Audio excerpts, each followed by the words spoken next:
지난 송구영신 예배 때 드렸던 말씀처럼 이제 드디어 우리가 조반을 먹은 후에 그 이후에 일어난 사건에 대해서 살펴봅니다.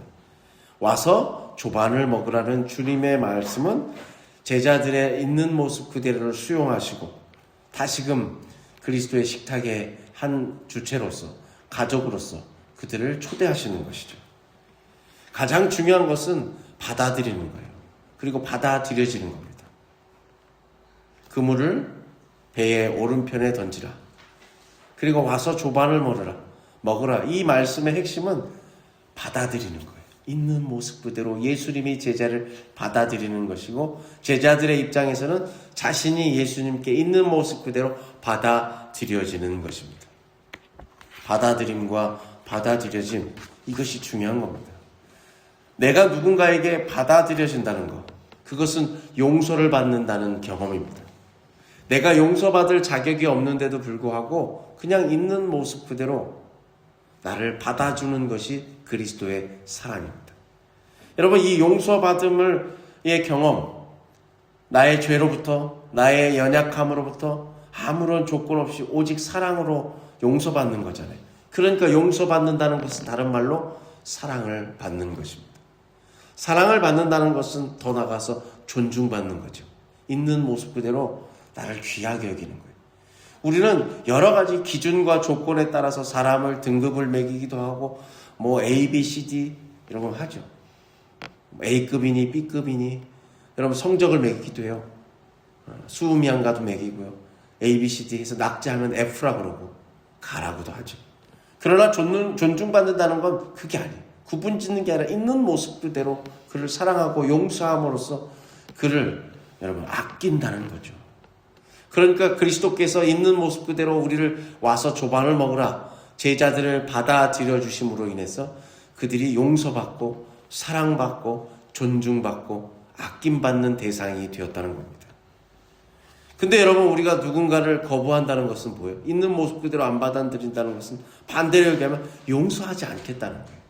사랑하지 않겠다는 거예요. 너를 존중하지 않겠다는 거예요. 너를 하나도 아끼지 않는다는 말과 똑같습니다. 여러분, 우리는 구원받은 존재입니다. 우리는 그리스도께 사랑받고 용서받았어요. 이미 존중받고 여러분 있는 모습 그대로 받아들여졌다는 겁니다. 여러분, 그렇게 귀한 존재로 새해를 시작하시기를 간절히 축복합니다. 와서 조반을 먹으라. 이 예수님의 말씀은 정말 한없이 우리를 감싸 안아주시는, 그저 우리의 등을 토닥토닥거려 주시는 그 예수님의 깊은 사랑이 느껴지는 말씀입니다. 자, 그때 이어서 예수님이 베드로를 콕 집어서 말합니다. 그게 15절의 말씀이죠. 15절의 말씀 한번 읽어볼까요? 요한복음 21장 15절입니다. 그들이 조반 먹은 후에 예수께서 시몬 베드로에게 이르시되 요한의 아들 시몬아 내가 이 사람들보다 나를 더 사랑하느냐 하시니 이르되 주님 그러하나이다. 내가 주님을 사랑하는 줄 주님께서 아시나이다. 이르시되 내 어린 양을 먹이라 하시고 아멘. 예수님이 뭐라고 베드로에게 부르셨어요? 요한의 아들 시몬아 내가 이 사람들보다 나를 더 사랑하느냐. 여러분, 이 말씀을 자칫하면 우리는 나머지 지금 7명이 있는 거잖아요. 7명의 제자들 중에 베드로 너 말고 여기 6명보다 나를 더 사랑하느냐 이렇게 물을 수 있어요. 우리말에서 말하는 이 사람들보다라는 것은 영어로 these예요. 그러니까 이게 정확히는 사람이 아니라 사람인지 사물인지 모르는 그냥 대명사예요. 너의 사랑이 다른 제자들보다 더 크냐 이렇게 물으면 곤란하다는 거예요. 우리가 말씀을 읽을 때 그래서 잘 이해하고 잘 들어야 돼요. 내 방식대로 받아들이면 곤란해요. 사랑의 크기를 묻는 게 아니에요. 이 세상에 존재하는 모든 것들을 사랑하는 그 사랑보다 나를 더 사랑하느냐 이 말씀이죠. 여기서 또 중요한 건 뭐예요? 베드로에게 이르시는데 부를 때는 베드로라고 안 부르고 뭐라고 불러요? 요한의 아들 시몬아라고 부르죠. 예수님이 처음 고기를 잡고 있던 베드로를 제자로 부르실 때는 너의 이름을 이제부터 게바, 베드로, 반석이라고 하신단 말이에요. 너는 이제 반석이라는 이름에 걸맞는 사명을 감당하는, 그래서 사람을 낚는 어부가 되게 하겠다는 소명을 주셨어요. 그럼 계속 베드로라고 불렀는데 여기서는 요한의 아들 시모나라고 부릅니다. 원래 본명은 시모나죠. 그러면 예수님은 왜 베드로라고 부르지 않고 요한의 아들 시모나라고 부르셨을까요? 주님은 다시 시작하는 거예요.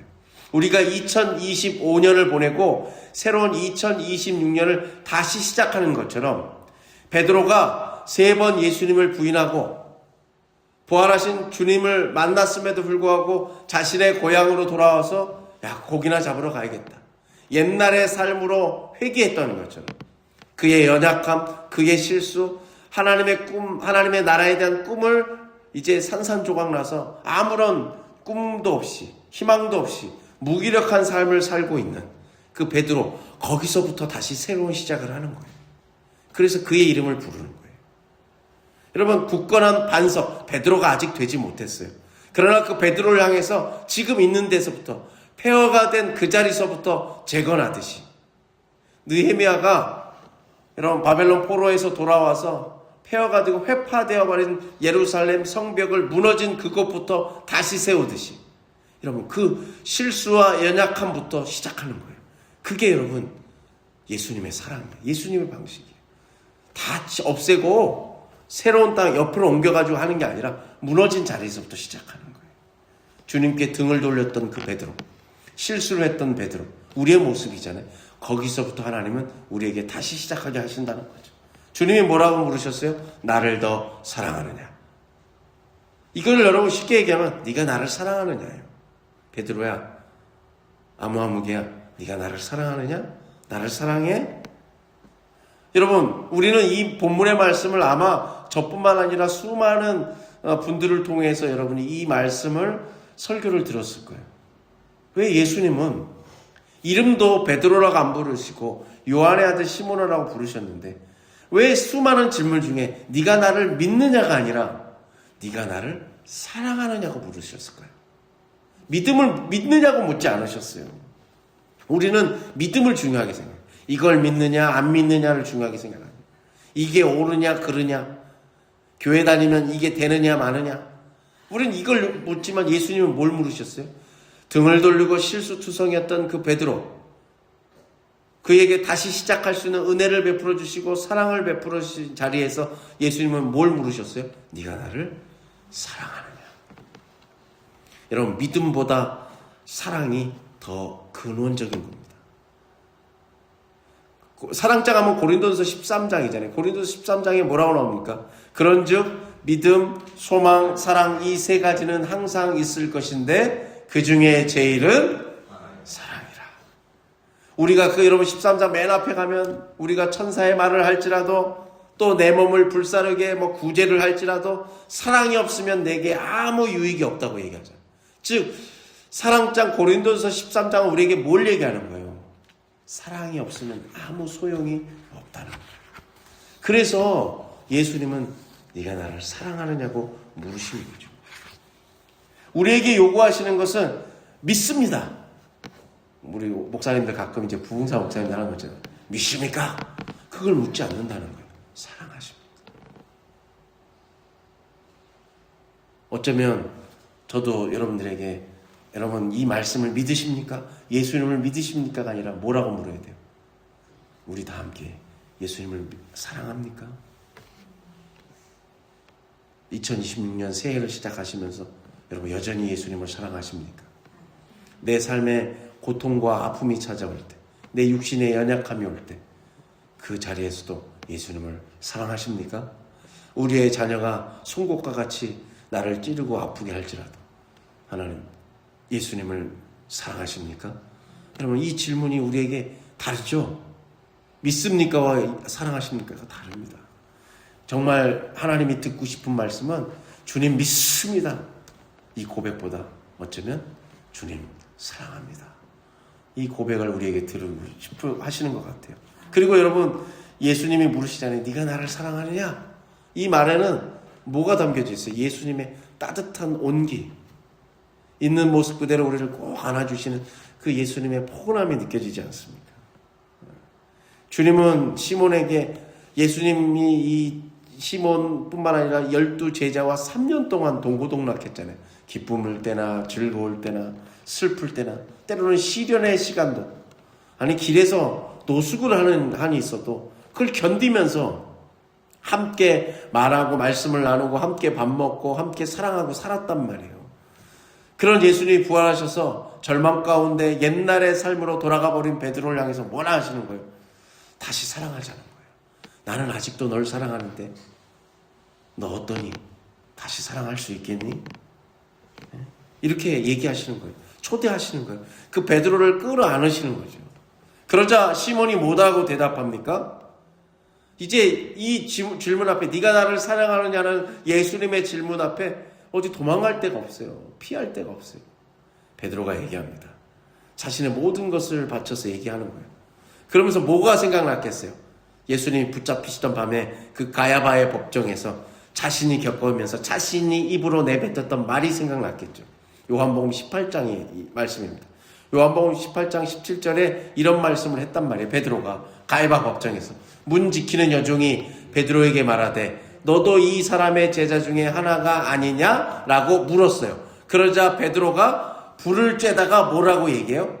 나는 아니라. 예수님이 네가 나를 사랑하느냐, 거기에 이 질문 앞에 베드로가 피할 수가 없는 거예요. 그러면서 뭔 생각이 번뜩 드는 거예요?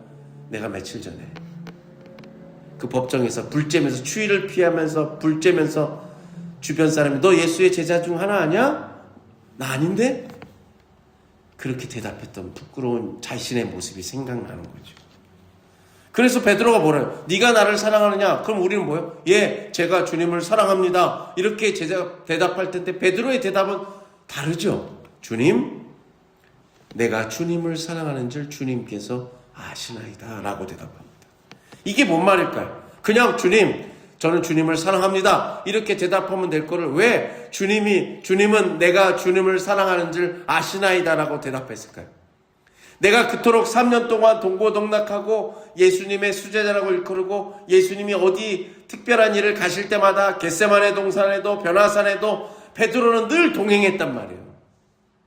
그런데도 불구하고 심지어 여러분 칼을 빼들어서 말고라는 사람의 예수님을 잡으러 온 그 말고라는 사람의 일행 중이었던 말고의 귀까지 베어낼 정도로 예수님의 충성스러운 제자였는데 불과 며칠 전에 예수님을 아니다라고 부인했잖아요. 그렇게 그 신념이 가짜가 아니잖아요. 예수님에 대한 그 충성, 그 믿음이 가짜가 아니었단 말이에요. 그런데 나의 그 결단도, 나의 의지도 어떤 상황 앞에서 꺾인다는 것을 그가 경험했지 않습니까? 주님, 내가 주님을 사랑하는 줄 주님께서 아시나이다. 주님을 사랑하지만 그 주님을 사랑하는 것도 주님이 나를 도와주시지 않으면 언제든지 꺾일 수 있습니다. 그걸 고백하는 거죠. 그러니까 주님, 내가 계속해서 주님을 사랑할 수 있도록 주님 나를 붙들어 달라고 얘기하는 겁니다. 그러자 주님이 뭐라고 얘기해요? 다시 주님이 얘기하죠. 네가 나를 사랑하느냐? 주님, 내가 주님을 사랑하시는 줄 주님이 아십니다. 그러자 주님이 부탁하십니다. 그럼 내 어린 양을 먹여라. 여기에 감동이 있는 거죠. 여러분, 부활하신 주님의 사건에는 여러 가지 특징이 있다고 그랬죠. 남자보다도 여성들이 부활하신 주님에 대한 진술이 많았어요. 당시 고대 사회에서는 여러분, 여성의 진술은 법적 능력이 없었어요. 증인으로 안 세워요. 그런데 예수님의 부활의 사건의 증인은 죄다 여자예요. 이 말이 뭐예요? 진짜라는 거예요. 여성들의 진술을 통해서 예수의 부활이 진짜라는 걸 드러내는 거죠. 또한 부활하신 주님을 만났다고 하더라도 단번에 예수님인 줄 못 알아차리잖아요. 그죠? 그리고 특별히 몇몇은 엠마오로 가는 두 제자부터 시작해서 식사자리에서 예수님을, 부활하신 주님을 알아보죠. 근데 공통되는 게 뭐냐? 부활하신 주님을 만나면 주님이 그들에게 다시 사명을 준다는 거예요. 제자들에게. 지금도 베드로에게 뭘 주셨어요? 사명을 줬잖아요. 뭐 하라고요? 내 어린 양을 먹이라. 소명을 주세요. 자, 오늘 본문 21절과 22절의 말씀 한번 볼까요? 예수께서 또 이르시되 너희에게 평강이 있을지어다. 아버지께서 나를 보내신 것 같이 나도 너희를 보내노라. 이 말씀을 하시고 그들을 향하사 숨을 내쉬며 이르시되 성령을 받으라. 아멘. 여러분, 이 앞장의 말씀이죠. 예수님이 첫 번째로 제자들 가운데 나타나신 말씀에. 이때도 숨을 내쉬면서 성령을 받으라 하고 여기로 안 끝나요. 그 다음에 제자들에게 소명을 줘요. 그 다음 절이 있어요. 그 다음 22절의 말씀 한번 볼까요? 23절이요. 요한복음 20장 23절. 너희가 누구의 죄든지 사하면 사할 것이요 누구의 죄든지 그대로 두면 그대로 있으리라 하시니라. 아멘. 너희들이 이제 성령을 받아. 그리고 이제 성령을 받으면 너희가 할 일이 있어. 그 일이 뭐예요? 용서하라는 거예요. 세상에 나가서 용서를 전하라는 거예요. 그게 무슨 말이에요? 예수님이 십자가에 달리신 이유는 우리를 뭐 하시기 위해서? 용서하시기 위해서죠. 그 용서를 성령을 받았으면 이제 받아서 용서를 전하라는 거예요. 여러분 본문에서도 예수님이 얘기해요. 내 어린 양을 먹여라. 어린 양이라고 지칭되는 사람은 어떤 사람들이 어린 양이겠어요? 자기 힘으로 살 수 없는 연약한 사람들이죠. 베드로와 같이 예수님을 부인했던 사람들이에요. 근데 주님은 그를 받아들이라는 거예요. 신뢰해 주라는 거예요. 왜? 자기의 연약함을 아는 사람만이 그 연약함에 다시 휩쓸리지 않기 때문이에요. 겸손한 자만이 자만의 여러분 무서움을 안다는 거예요. 그래서 그 연약한 사람만이 연약한 다른 사람을 도울 수 있다는 거예요. 그래서 그 어린 양을 먹이라는 거예요. 우리에게 중요한 것은 우리는 실패를 두려워하지 않아요. 그죠? 실패를 두려워해요. 그리고 실패하지 않게 해서 몸부림을 쳐요. 성공하는 비결을 하려고 그러지 실패하는 비결을 잘 실패하는 법을 배우지 않아요.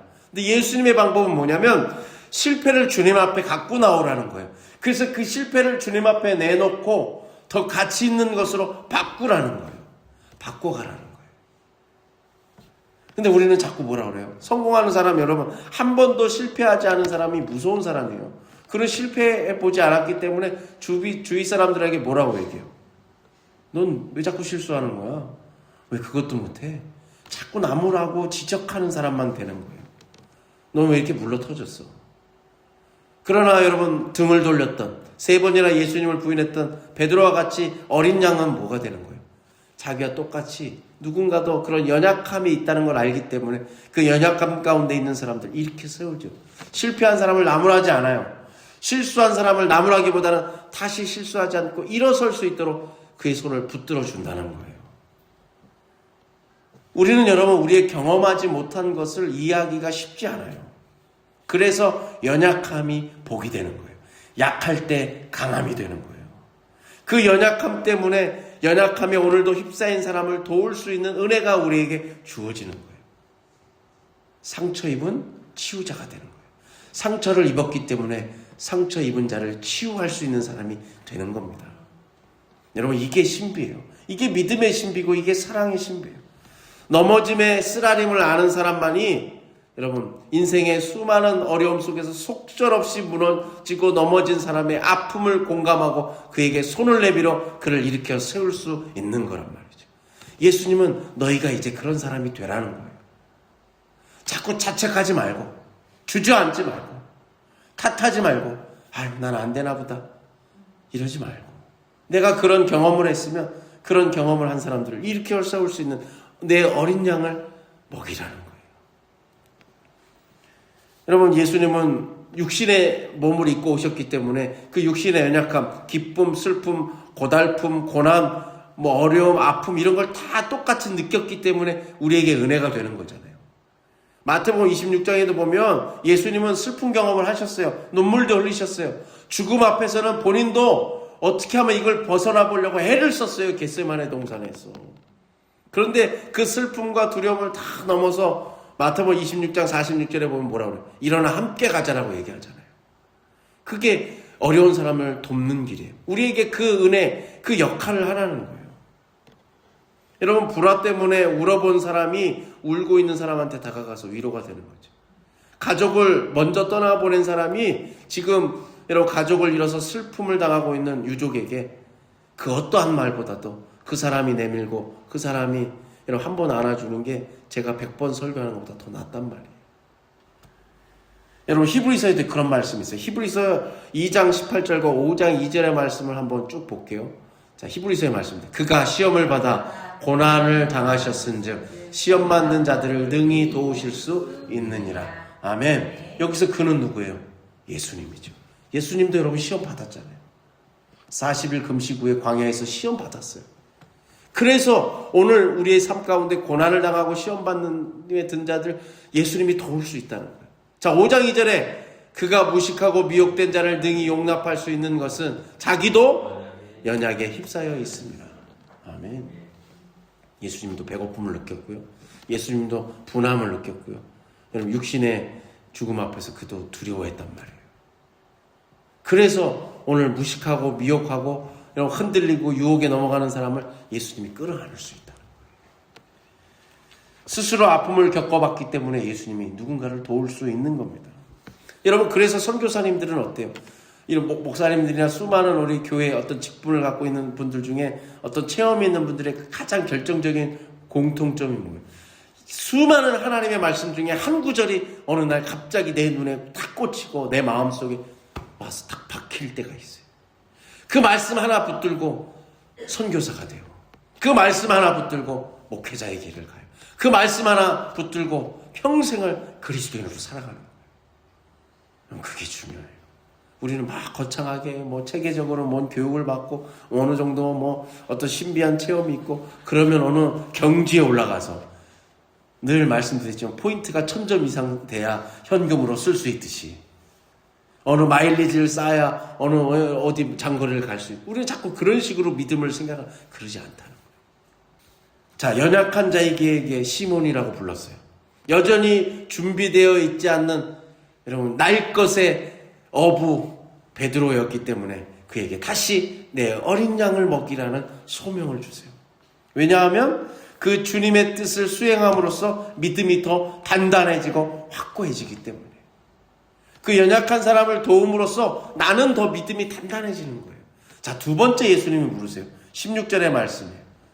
한번 읽어볼까요? 16절의 말씀. 또 두 번째 이르시되 요한의 아들 시몬아 네가 나를 사랑하느냐 하시니 이르시되 주님 그러하나이다. 내가 주님을 사랑하는 줄 주님께서 아시나이다. 이르시되 내 양을 치라 하시고 아멘. 똑같은 얘기예요. 두 번째 물으시는 거예요. 그리고 또 예수님이 세 번째 물으세요. 17절의 말씀도 이어서 읽어볼게요. 세 번째 이르시되 요한의 아들 시몬아 네가 나를 사랑하느냐 하시니 주께서 세 번째 내가 나를 사랑하느냐 하심으로 베드로가 근심하여 이르되 주님 모든 것을 아시오매 내가 주님을 사랑하는 줄을 주님께서 아시나이다. 예수께로 이르시되 내 양을 먹이라. 아멘. 여러분 두 번째 세 번째 질문도 뭐예요? 네가 나를 사랑하느냐? 똑같이 그 똑같은 질문을 세 번이나 반복하세요. 예수님, 제가 아까 말씀드렸잖아요. 왜 자꾸 물으십니까? 또 말하면 입이 아파요. 베드로도 그렇게 말하지 않아요. 질문이 던져질 때마다 베드로는 뭐예요? 생각하고 또 생각해요. 그리고 그 마음이 깊어져요. 세 번 반복되는 베드로의 질문 앞에서 자신을 성찰하는 거예요. 그러면서 또 뭐가 필름처럼 지나가겠어요. 요한복음 18장 다 굴기 전에 세 번 부인했던 주님을 부인했던 그 장면. 예수님이 네가 나를 사랑하느냐를 세 번 물으심으로써 다 굴기 전에 세 번 부인했던 자신의 모습이 하나하나씩 풀어져 가는 거예요. 예수님이 그래서 세 번이나 물어보시는 거예요. 예를 들어서 여러분 제가 여러분 앞에 자 여러분 종이를 하나씩 제가 다 나눠드리고 질문이 거기 있어요. 첫 번째 질문에 답을 정해보세요 하고 제가 첫 번째 질문 나는 누구입니까? 거기에 대한 답을 적어주시라고요. 그러면 여러분이 펜을 하나씩 종이를 나눠드리면 막 써요. 그럼 보통 뭘 쓰는 줄 아세요? 나는 이름이 아무아무입니다. 고향이 어디 누구입니다. 그 다음에 제가 그럼 두 번째 질문을 드릴 테니까 또 답을 써보세요. 두 번째 질문 나는 누구입니까? 또 똑같은 질문이에요. 그럼 어떻게 돼요? 그 앞에 질문과 좀 더 다른 거예요. 나는 아버지 어떤 분과 어머니 누구 사이에서 태어나 고향이 어디고 올해 나이가 몇 살인 직업이 뭐 이렇게 돼요. 근데 제가 또 세 번째 나는 누구입니까? 라고 여러분을 물으면 그때부터 여러분이 달라져요. 나는 무엇을 좋아하는 무슨 색깔을 좋아합니다. 나는 어떤 음식을 좋아합니다. 나는 이런 건 싫어합니다. 바뀌어요. 점점 바뀌어요. 뭐예요? 베드로에게 네가 나를 사랑하느냐? 한 번 묻고 두 번 묻고 세 번 물을 때마다 앞서 말씀드린 대로 베드로는 생각하고 또 생각하고 깊어진단 말이죠. 자신을 돌아본단 말이죠. 마찬가지로 여러분, 보통 이 본문을 설교를 하면 이 헬라어가 등장을 많이 해요. 예수님의 첫 번째 질문, 네가 나를 사랑하느냐는, 여러분 두 번째 질문, 네가 나를 사랑하느냐. 첫 번째과 두 번째의 사랑은 아가파오, 소위 아가페 사랑을 물어본 거고, 세 번째 질문, 네가 사랑하느냐의 사랑은 필레오, 친구 간의 우정을 뜻하는 그 단어를 사랑했다. 그래서 그거를 막 이렇게 분해하고 쪼개가지고 설교를 많이 한단 말이에요. 근데 오늘 저는 그것보다도 그냥 그 전체로, 그게 아가파요든 펠로든 그게 중요한 게 아니라 네가 나를 사랑하느냐. 여러분, 이 한 질문을 3번 반복했단 말이에요.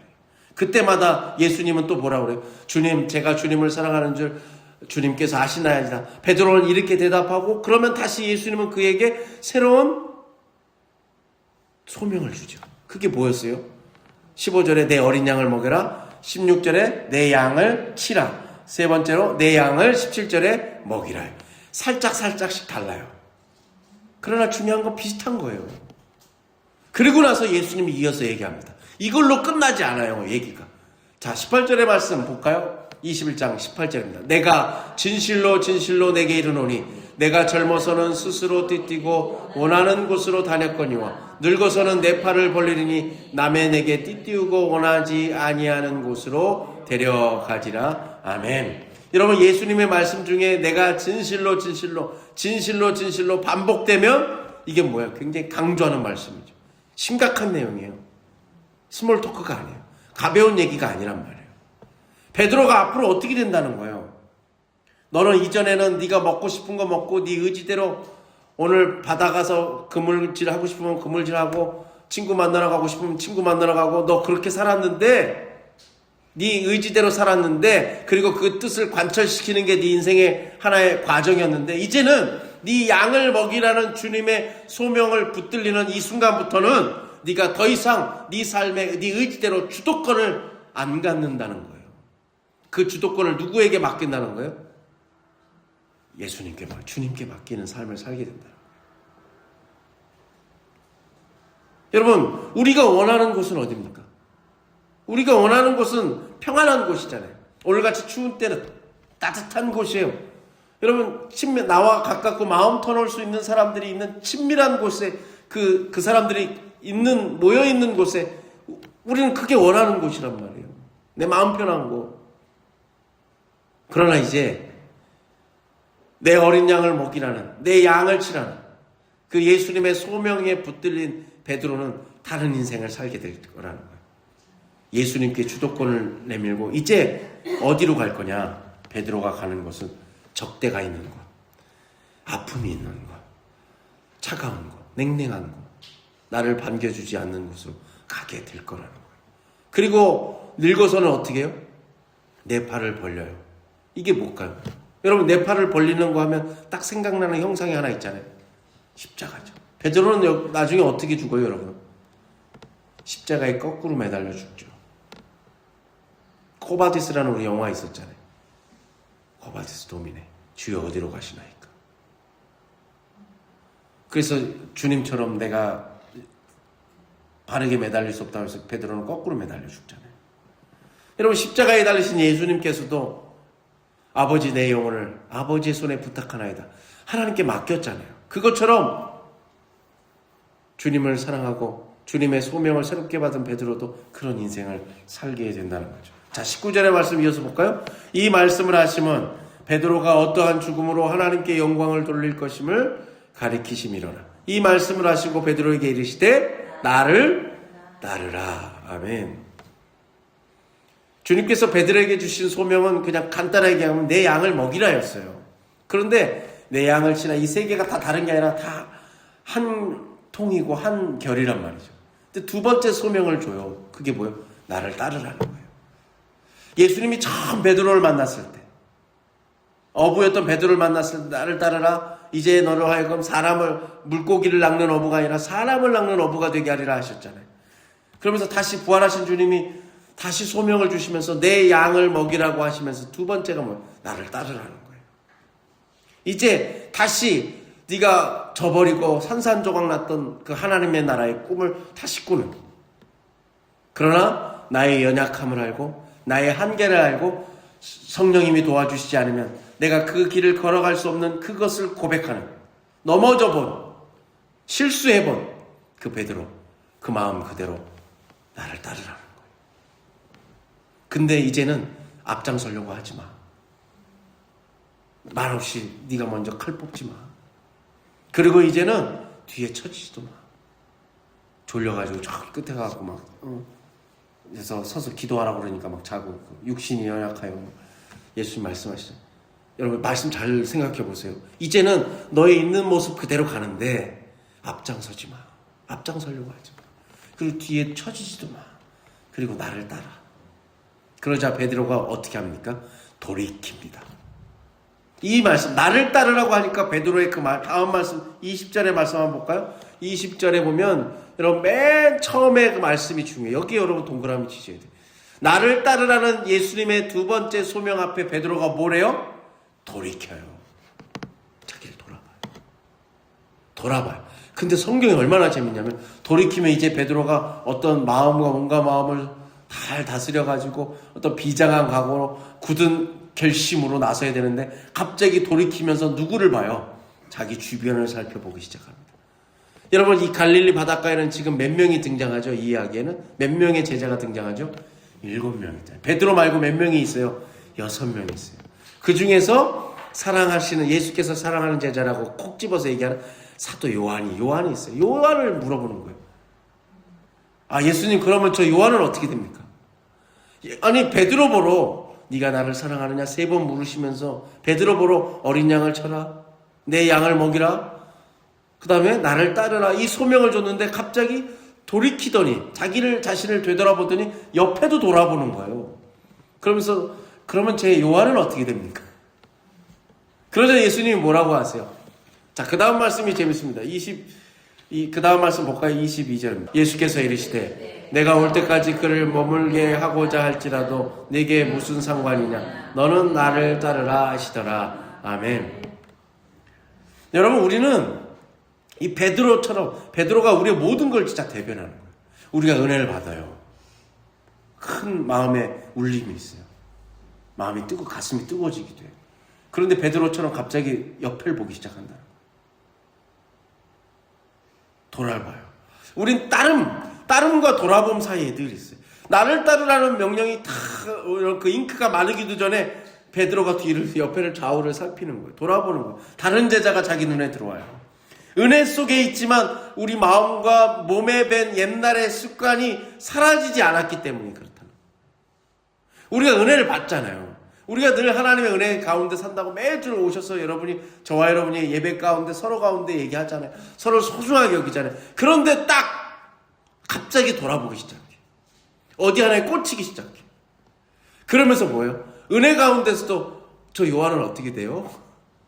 저는 제 맘대로 못 가고 주도권도 하나님께 다 드려야 되고 나중에는 팔벌을 여러분, 우리는 스토리를 다 아니까.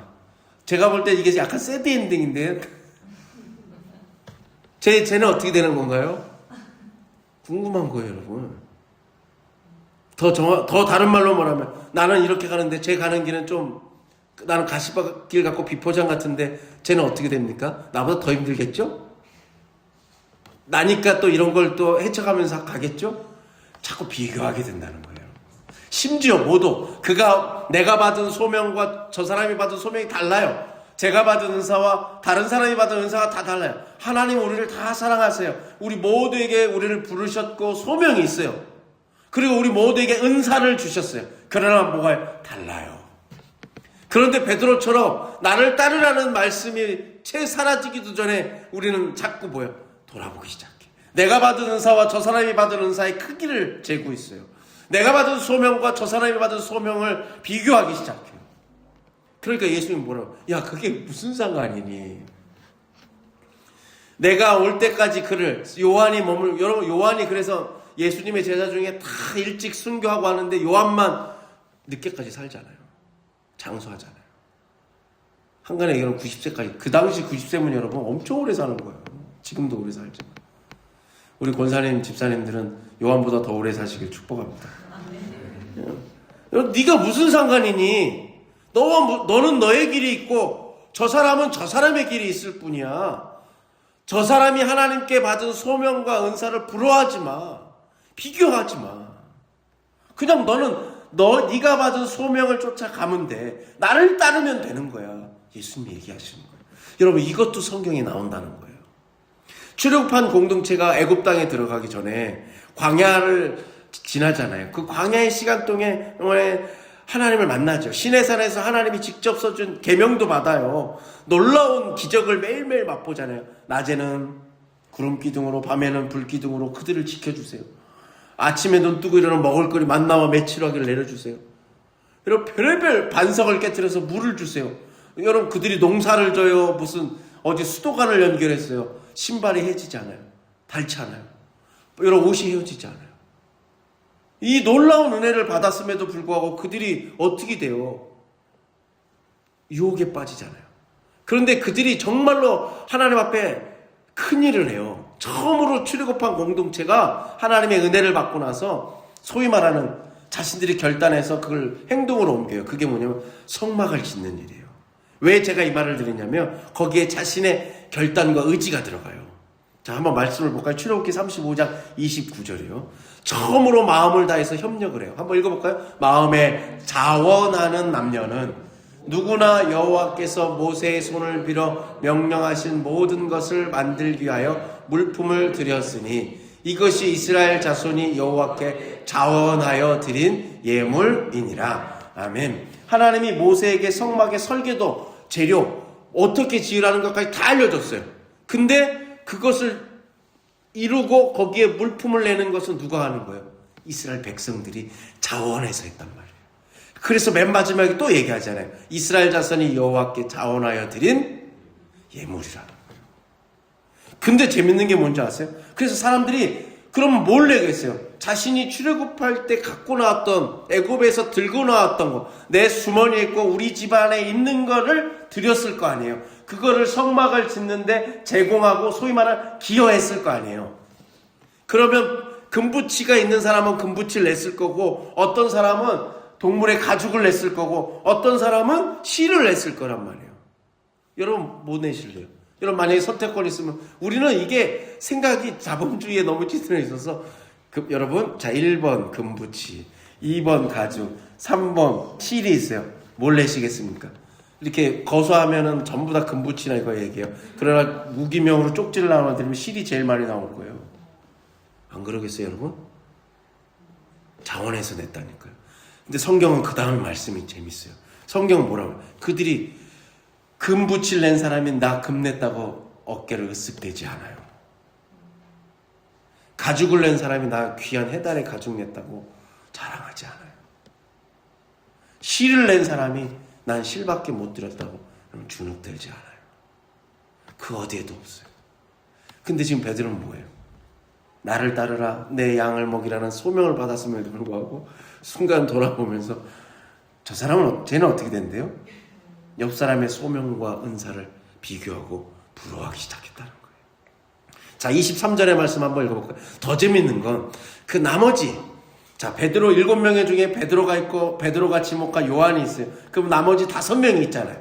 그 5명이 이 얘기를 듣고 또 얘기합니다. 한번 읽어볼까요? 이 말씀이 형제들에게 나가서 그 제자는 죽지 아니하겠다 하였으나 예수님의 말씀은 그가 죽지 않겠다 하신 것이 아니라 내가 올 때까지 그를 머물게 하고자 할지라도 네가 무슨 상관이냐 하신 것이니라. 예수님의 말씀, 베드로가 물어보니까 쟤는 어떻게 된대요? 야, 쟤는 내가 다시 올 때까지 머물게 할 거야. 그 머물게 한다는 것을 나머지 5명은 뭐라고 또 오해하는 거예요? 쟤는 죽지 않고 장수하나 보다. 이게 여러분, 여기 있는 사람 전부 다 제자들이에요. 예수님과 동거동락했던 사람이, 누구보다 은혜를 알고 누구보다 하나님의 말씀에 대한 사모함이 있었던 사람이란 말이죠. 그런데도 이래요. 성경이 이걸 적나라하게 얘기하죠. 그러니까 예수님이 다시 얘기하죠. 그 뜻이 아니고 내가 올 때까지 그를 머물게 하고자 할지라도, 만약에 그런다 하더라도 니들이 무슨 상관이냐, 너의 소명과 무슨 상관, 저 사람의, 다른 사람의 소명과 다른 사람의 은세, 여러분 상관하지 말라는 거예요. 우리는 자꾸 듣고 싶은 대로, 내가 듣고 싶은 대로 듣는 경향이 있어요. 베드로의 이 모습을 보여준 게 뭐예요? 여러분, 베드로를 처음에 예수님이 조반을 먹이신 다음에 조반이 다 먹고 나서 베드로를 부르실 때 뭐라고 부르셨다고요? 베드로가 아니라 요한의 아들 시몬아. 아직 그가 베드로라는 이름 반석 위에 그의 믿음이 서지 않았기 때문에 이 모습을 고스란히 보여주는 거예요. 네가 나를 사랑하느냐? 주님, 내가 주님을 사랑하는 줄 주님께서 아십니다. 3번이나 물을 때마다 자기가 3번 예수님을 부인했던 그 모습이 여러분 다 떠오르면서 그것이 하늘 예수님 풀어주시잖아요. 그리고 3번 그 대답을 하면서 예수님에 대한 생각이 깊어지고 내 양을 먹이라는 그 소명 앞에 다시금 마음이 묵직해지고 가슴이 뜨거워졌을 거란 말이에요. 그리고 예수님이 넌 앞으로 이렇게 될 거야. 네 맘대로 네 뜻대로 이제 살지 않게 될 거야. 그 말씀 앞에 그리고 이제 나를 따라. 너 실수하고 연약한 그거 상처 입은 치유자로 살아. 근데 그 앞에서 다시 비교하기 시작해. 아직 반석 위에 서지 못한 베드로의 모습을 고스란히 보여주는, 우리가 그렇잖아요. 연초에 여러분 우리가 하나님 앞에 제목을 써요. 하나님, 제가 올 한 해 집사로서 권사로서 목사로서 하나님, 제가 어떤 소명을 가지고 이런 일을 해보겠습니다. 우리 막 작정을 해요. 그러다가 어떻게 돼요? 베드로처럼 돌아보기 시작해요. 비교하기 시작해요. 자, 그 다음 말씀 한번 읽어볼까요? 24절 25절입니다. 이 일들을 증언하고 이 일들을 기록한 제자가 이 사람이라. 우리는 그의 증언을 참된 줄 아노라. 예수께서 행하신 일이 이 외에도 많으니 만일 낱낱이 기록된다면 이 기록된 책을 두기에. 아멘. 이 사람은 우리가 그냥 편의상 다 사도 요한인 줄 알죠. 그의 증언은 예수님이 요한복음 6장 31절에 이 요한복음을 기록한 목적이 있었다고 했어요. 예수님이 그리스도시요 하나님의 아들이고 성령을 힘입어 우리가 생명이 더 가득하기 위해서 이 책을 썼다고 얘기하잖아요. 구원자라는 거. 이 증언이 참되다고 얘기합니다. 여러분, 오늘 이 말씀은 뭐예요? 여전히 등을 돌리고 실수가 많은 연약한 있는 모습 그대로 우리를 품어주심으로써 다시금 우리가 새 기회를 얻듯이 예수님께서는 우리에게 더 큰 믿음의 세계로 우리를 이끌어 가신단 말이에요. 주님을 따르는 사람은 언제나 주님을 봐야지 옆 사람을 보면 안 됩니다. 주만 바라봐야 됩니다. 옆을 바라보는 순간 우리는 뭐 하기 시작해요? 비교하기 시작합니다. 여러분, 각자 주어진 소명이 있어요. 우리 안에서부터 우리 집사님, 권사님, 우리 모든 분들 다 마찬가지. 올 한 해 주만 바라보시길 간절히 축복합니다. 여러분, 그리스도의 몸으로서 우리 교회잖아요. 교회 역할이 얼마나 중요해요. 그런데 여기는 교회를 지체라고, 우리가 그리스도의 몸을 지체라고 하죠. 우리는 그 하나하나의 지체들이란 말이에요. 그런데 우리 지체가 서로 비교하기 시작하면 어떻게 해요?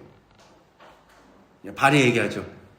아, 나는 맨날 걸어다니고 힘들어 죽겠는 그 더러운 그 냄새나고 막 땀도 나고 그렇게 발바닥에 땀 나도록 다니는데, 야, 니들 뭐 하는 거니?